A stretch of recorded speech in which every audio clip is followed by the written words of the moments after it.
Biglang lumiko ang 10-wheeler na yan at nabundol ang motorsiklo sa kabilang lane sa Santa Lucia, Ilocos Sur.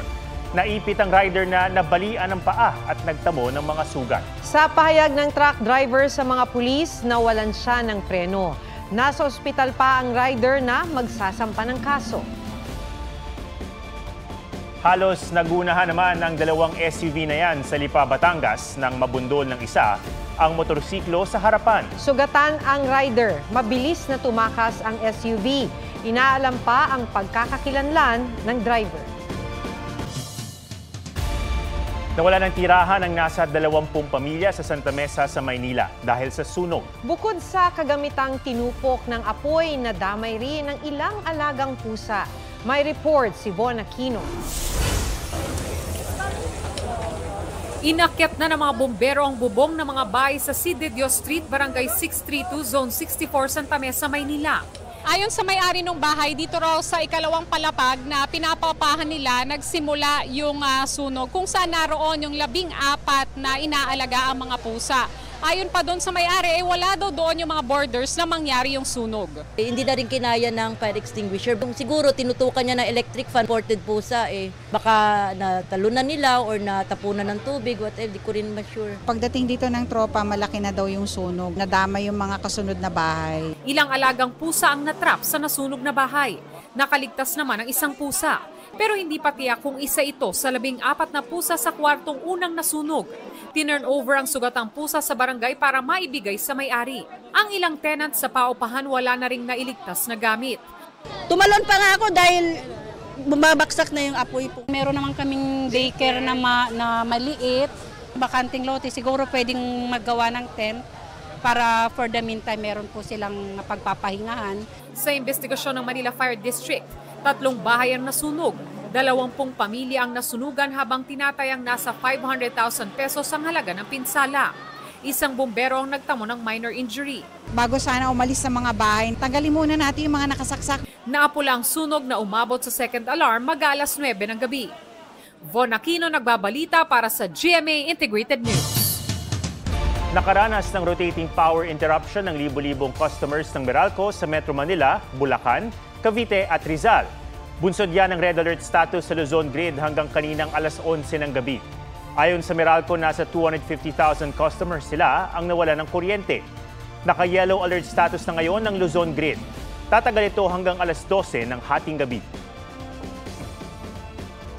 Nangangamba ang ilang residente sa Taguig sa sunog na pwedeng idulot ng sala-salabit ng mga kable sa kanilang barangay. Problema rin yan sa iba pang syudad kaya tatalakayin na ng Metro Manila Council. Narito po ang aking report. Pumuesto na sa bubong para malapitang makapagbuga ng tubig ang mga bomberong rumesponde sa sunog sa Caloocan City kagabi. Hindi bababa sa 10 bahay ang nasunog. Inaalam pa ang pinagmulan ng apoy. Mahigit 600 fire incidents ang naitala ng Bureau of Fire Protection sa Metro Manila simula Enero ngayong taon. Numero 1 sanhi ng apoy ang paninigarilyo na sinundan ng electrical ignition dahil sa loose connection at overloading. Sa barangay New Lower Bikutan, Taguig, lumulundo na ang mga sala-salabit na kable sa sobrang bigat. Ang posteng pinagsabitan ng mga kable, tumatagilid na. Minsan nagsiklab na yan, pati dito Pag may dumadaang sasakyan na malalaki na sasabit. Sabi ng barangay, karamihan sa mga kable ay sa telecommunication at cable companies. Most probably may mga wires dyan na deadline na, hindi na nagpapangsyon. Sana, bago magkakabit yung telco, tanggalin na muna nila yun. Balak ng barangay na magpasa ng ordinansa laban sa pagbibigay ng bagong permit sa pagkakabit hanggang di inaayos ang mga luma. Delikado nga raw ito, sabi ng BFP. It can contribute sa mabilis na pagkalat dahil probably meron din niyang conductor sa loob ng wirings nila. And once masunog nga yung pinakabalat, so open siya na maaaring dumaloy yung kuryente po. Tatalakayin na ng Metro Manila Council ang problema. Nagkasundo nga naman po ang mga mayors at ang kanilang mga representatives na sa kanya-kanyang mga lungsod namin ay makipag-ugnayan sa iba't ibang telcos. Ang Meralco patuloy raw na nakikipag-ugnayan sa mga LGU, telco at cable companies para maayos ang mga nakalaylay na kableng nakasabit sa poste nila. Sinusubukan namin kunan ng pahayag ang mga telco sa bansa pero wala silang tugon. Lusot na sa ikatlo't huling pagbasa ng Kamara ang panukalang gawing legal ang diborsyo sa Pilipinas. Tanging Pilipinas at Vatican na lang ang natitirang estadong walang divorce law sa buong mundo. May report si Tina Panganiban Perez. I ask you. Hindi lahat ng kasalan, happy ending. Tulad ng kay Mila, di niya tunay na pangalan. Pinilit siyang magpakasal sa lalaki na kabuntis sa kanya. For 9 years, tiniis ko lahat ng pang-aalipusta niya nang walang nakakaalam na kahit sino. Walang nakakaalam na muntik na niya kaming mapatay na mag-iina sa loob ng bahay 2 beses. I am mentally, physically, sexually abused. Lahat ng pang-abuso po. House Bill number 9349 is approved on third and final. Kaya nang lumusot sa Kamara sa ikatlo't huling pagbasa ang panukala para sa absolute divorce, naiyak sa tuwa si Mila. Sa panukala, kailangang magpetisyon sa korte para sa divorce ang isa sa kinasal o ang mag-asawa.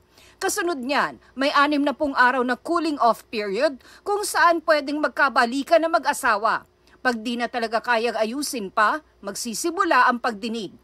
Kabilang sa grounds para payagan ng absolute divorce, ang physical violence sa asawa o sa anak, pagpilit sa asawa o anak na pumasok sa prostitusyon, drug, alcohol at gambling addiction, marital infidelity, pagtatangka sa buhay ng asawa o anak at pag-abandona sa pamilya. Mas mura rin daw ito kaysa ibang paraan ng hiwalayan dahil hanggang 50,000 pesos lang ang gagastusin ng nagpetisyon. Posible ring di na pagbayarin ng kahit anong fee ang petitioner kung ang halaga ng ari-arian niya ay di lalagpas ng 2.5 million pesos. Pero kung mapapatunayan ng korte na isa sa mga kinasal ay pinilit ang kanyang asawa na magpetisyon para sa divorce o kaya nagkuntsabahan sila, makukulong sila ng 5 taon at pagmumultahin ng 300,000 pesos.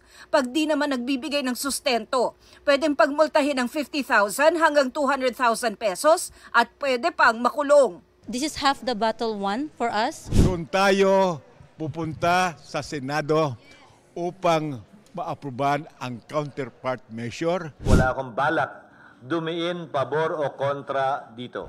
Sabi ng Catholic Bishops' Conference of the Philippines o CBCP, hindi nito sakop ang mga kasal na binasbasan ng simbahan. Hindi rin daw solusyon ng diborsyo sa mga problemadong pagsasama. Tina Panganiban Perez, nagbabalita para sa GMA Integrated News.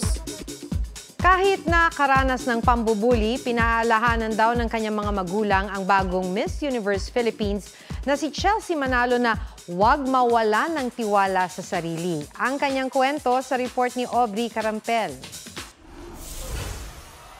Our Miss Universe Philippines 2024 is Bulacan! Miss Bulacan Chelsea Manalo is the new Miss Universe Philippines. Mula sa runway walk hanggang sa question and answer portion, angat ang beauty, wit, and personality ni Chelsea. Tinanong siya kung paano niya magagamit ang pagiging beautiful and confident niya to empower others. As a woman of color, I've always faced challenges in my life. I was told that beauty has a standard, actually. But for me, I have listened to always believe in my mother, to always believe in yourself, uphold the values that you have in yourself. Because of these, I am already influencing a lot of women who are facing me right now as a transformational woman. I have here 52 other delegates with me who have helped me to become the woman I am. Half American si Chelsea. Pumanaw na raw ang kanyang biological dad at lumaki na siya sa kanyang stepfather. Advocate for indigenous people rin si Chelsea at hindi rin siya exempted sa mga pangbubuli. We all go through challenges, we all go through that phase. You know, I didn't have that standard of beauty when it comes to beauty pageants. You know, I didn't have that color, that hair, but I told myself, and my parents have always told me to believe in yourself. There's a story for you to tell, and this is me right now. Besting other 52 candidates, si Chelsea ang magiging pambato ng Pilipinas sa Miss Universe pageant sa Mexico. Aubrey Carampel, nagbabalita para sa GMA Integrated News. Yung babae kasama mo ay hindi tao. Isa siyang eksena sa My Guardian Alien lalo pang tumitindi. Dapat daw abangan ang pagkakamabutihan ng mga karakter ni Marian Rivera at Gabby Concepcion at ang susubok na humadlang dito. Barbie Forteza at Jack Roberto nag-food trip sa Tagaytay para sa kanilang 7th anniversary. Naramdaman mo ba yung 7-year itch? It takes a lot of work to keep the love alive. Pag-corona ni Sparkle Beauty Queen Michelle D kay Miss Universe Philippines 2024 Chelsea Manalo, aliw sa netizens. Michelle hindi rin makamove on. Pero approve sa netizens ang final walk niya bilang Miss Universe Philippines 2023 kung saan muli niyang isinuot ang Wangod-inspired black gown. Aubrey Carampel nagbabalita para sa GMA Integrated News.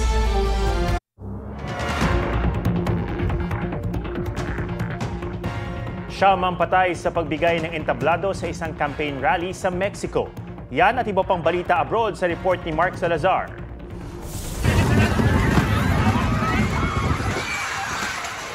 Biglang bumigay ang stage sa isang campaign rally sa Mexico. Habang naghihiyawan at nagtatakbuhan ng mga tao, bumabayo ang malakas na hangin. Siyamang nasawi kabilang ang isang bata. Mahigit 6 na po ang sugatan. Bumigay ang stage ng tamaan ng malakas na hangin. Hulikam sa China ang pagsabog sa 5 palapag na apartment building. Isa ang nasawi habang 3 ang sugatan sa hinihinalang pagsabog ng gas tank. Halos nag-zero visibility sa Arkansas sa lakas ng hangin at ulan. Itinaas ang thunderstorm warning sa ilang lugar. Pinagupit din ng malakas na hangin at ulan ang Iowa dahil sa thunderstorms. Isa ang nasawi. Mark Salazar, nagbabalita para sa GMA Integrated News. Sa loob ng 24 oras, posibleng maging bagyo ang low-pressure area na nasa loob ng Philippine Area of Responsibility. Tatawagin niyang bagyong Aghon. Ayon sa Pag-asa, namataan ng LPA sa layong 680 kilometers silangan ng Davao City. Kikilos ito pa Hilagang Kanluran hanggang Sabado. Lalapit sa Eastern Visayas at Bicol Region kung saan posible itong maglandfall. Pagsapit ng linggo, unti-unting magbabago ang direksyon nito habang lumilihis papalayo sa bansa. Simula ngayong gabi, ramdam na ang epekto ng LPA sa ilang bahagi ng bansa habang umiiral ang easterlies. Sa rainfall forecast ng Metra Weather, halos maghapong uulanin bukas ang malaking bahagi ng Visayas at Mindanao dahil sa trough ng LPA. May pag-ulan din sa Northern at Central Luzon, Bicol Region, Mimaropa at Calabarzon dahil sa thunderstorms. Mataas din ang tsansa ng ulan bukas sa Metro Manila, lalo sa hapon.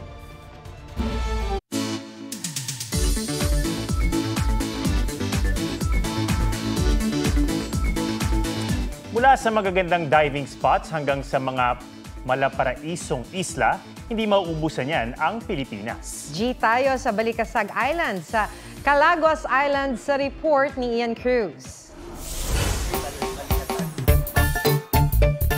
Let's roll dito sa Bohol at sumisid sa katubigan ng Balikasag Island. Mag-under the sea kasama ng mga isda. Ang corals, santuaryo para sa iba't ibang yamang dagat. Swak sa mga turistang gustong mag-scuba diving at snorkeling. Ahon muna at mag-island hopping sa Calaguas Group of Islands sa Camarines Norte. Wow! Maliliit man, world class ang ganda ng mga isla. Libutin ang iba't ibang rock formations at magtampisaw sa maliliit na lagoon. Lagoon Bacamo, meron din yan sa Davao del Norte. Di na kailangang isekreto ang ganda ng Secret Blue Lagoon sa Samal Island. Sulit ang pagbisita dahil sa crystal clear na tubig. Break muna sa paglangoy at libutin naman ang Namunan Cave sa Calayan, Cagayan. For the look lang at no touch sa stalactites at stalagmites para mapreserba ang angkin nitong ganda. Ian Cruz nagbabalita para sa GMA Integrated News. Yan po ang State of the Nation. Ako si Atom Araulio para sa mas malaking misyon. Para sa mas malawak na paglilingkod sa bayan, ako si Maki Pulido mula sa GMA Integrated News. Ang News Authority ng Pilipino.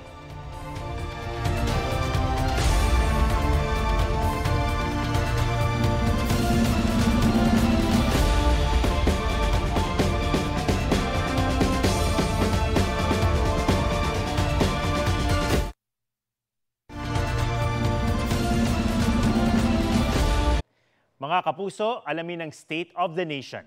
Mag-subscribe sa GMA Integrated News sa YouTube.